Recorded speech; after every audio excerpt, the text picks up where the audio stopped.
Welcome, Flyers fans. You're listening to Chris Mayer, Flyers Fan Mania 93 on YouTube. You know, if you listen to the post-game interviews with the media and you listen to what Mike Yeo said after this game, we have to get these self-inflicted wounds out of our system, the problems they're having with the self-inflicted stuff. That sounds like something I've been saying since the beginning of the 2020-21 season. You saw it very early in that year. You saw little instances of it. And then the Flyers got killed with COVID. And then the month of March came. And it was just the chaotic storm of every single thing that could go wrong is going wrong for them. And it has trickled into this season. It has been the trickle-down effect since January 2021. It has been the trickle-down effect of every single thing that goes wrong gets worse and worse and worse and worse until it feels like again, I said it at one point this year, and I've heard it many times too, the Flyers found out rock bottom had a basement. And it feels like they are at the point right now where it is just continuing and continuing to hurt them and getting hit by COVID and having injuries linger. And guys getting rushed back, clearly at being admitted by the coaching staff that they essentially rushed guys back. I also forgot to mention there was also the 10-game losing streak. This one is now 5 after tonight's loss. But by the way, that's 2 separate streaks. And then there was a coach fired in the midst of all of that too. So there's that. The fan base is so out of touch with this team, it's not even funny. The loudest thing that I noticed on the TV tonight was when the Flyers had an offensive zone draw on a power play, and they showed the Eagles on the screen, and there was an Eagles chant. That is the loudest that I heard the game, and it might have been one of the first games in a while where I actually didn't even notice a "Let's Go Flyers" chant on TV in the entire first period, by the way. That's really how bad it's been, and it's just so unbelievable. It is such a shame with how much the fan base is out of touch, because again, when I mean that everything that could go wrong is going wrong, I mean you basically have nobody in your lineup. Okay, I'm going to read the lines again. Farabee, Lawton, Atkinson, Willman, Hayes, Van Riemsdyk, Lindblom, Frost, Mayhew, Cates, Brown, McEwen, York, Braun, Sealer, Ristolainen, Yandel, Connaughton, and Jones. That was the Flyers lineup tonight. You're out 6 regular NHL players. You basically have 5 guys in here: Willman, Mayhew, Frost, Cates, and York. All guys who have played a good chunk of games down in Lehigh Valley this season. Sealer's coming back off of COVID. Cates is coming back off of COVID. It's the Yandel Connaughton pairing. I mean, it has not been great. Been one of the worst pairings all year for the Flyers, easily the worst one.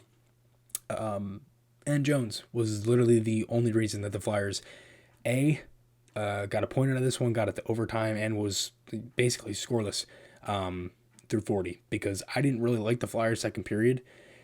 It was fine because they came out of it, and they were scoreless, and they had a chance in the third to do something with that, and they did. They scored an early goal from James Van Riemsdyk. Oh, by the way, Martin Jones had to make 2 big saves in the first minute and a half there, just to kind of keep it, it was still at 0-0, and then the Flyers go up the ice and score.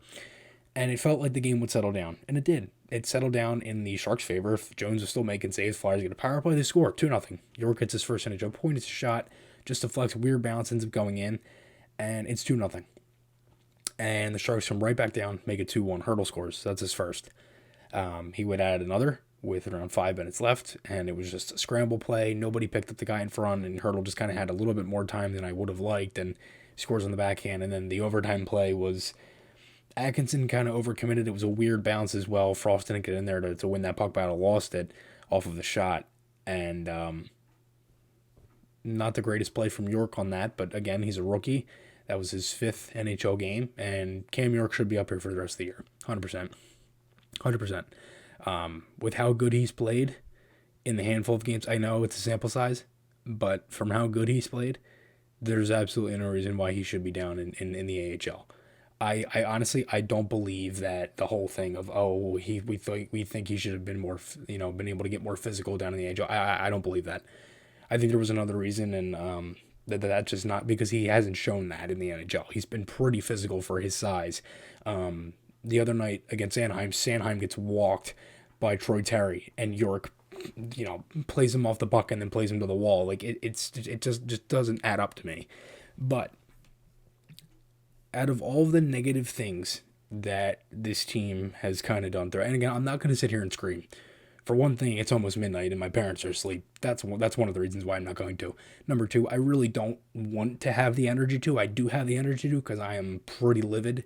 Again, it would probably make sense to you why they lost this game. But, on paper, when you're looking at it, it's like, oh, that makes sense. The Flyers, if you're an outsider looking, you didn't watch the game, it makes sense that they're out a bunch of guys. It doesn't matter to me. That does not matter. I understand you don't have players. But my thing is this. You were, scoreless. You kept it 0-0. Then you went up 1-0. Then you went up 2-0. And you let San Jose completely dominate you the entire period. Your goaltender kept you in it.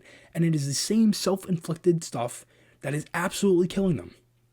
There is nothing positive. I cannot bring the positives out of this. I can't. I'm sorry. There's nothing I can say anymore. They are fine. That you're going deeper and deeper in the hole to make the playoffs. And I honestly, you could probably kiss that goodbye. Because with everything that's going on with them, and COVID and all that stuff, it's just like it's just a dagger in their hearts, nail in the coffin, whatever you want to call it. It is just the worst possible thing that could be happening right now, and the Flyers aren't benefiting from it at all. It's just, I don't know what to say. And now you got Carolina, then Boston, and then the Rangers on Saturday. So we'll see how all that goes. Hopefully the Flyers are at least able to get some of these guys back. But I'm tired of the losses, and it's such a shame from what this is, because I really did think it would feel different this year. After last year, I didn't think it could get worse. It is worse. It is 100% worse. But we'll see what happens. Remember, guys, podcast articles, those links are on my channel. Hope you guys enjoyed this one. I will see you guys in the next one. Remember to check out Butt-Ins. You can use code PHI for 10% off. Also, check out Garrett Group Construction for any home improvement needs. Again, thank you guys for watching. Really appreciate all the support. And I will talk to you all again soon.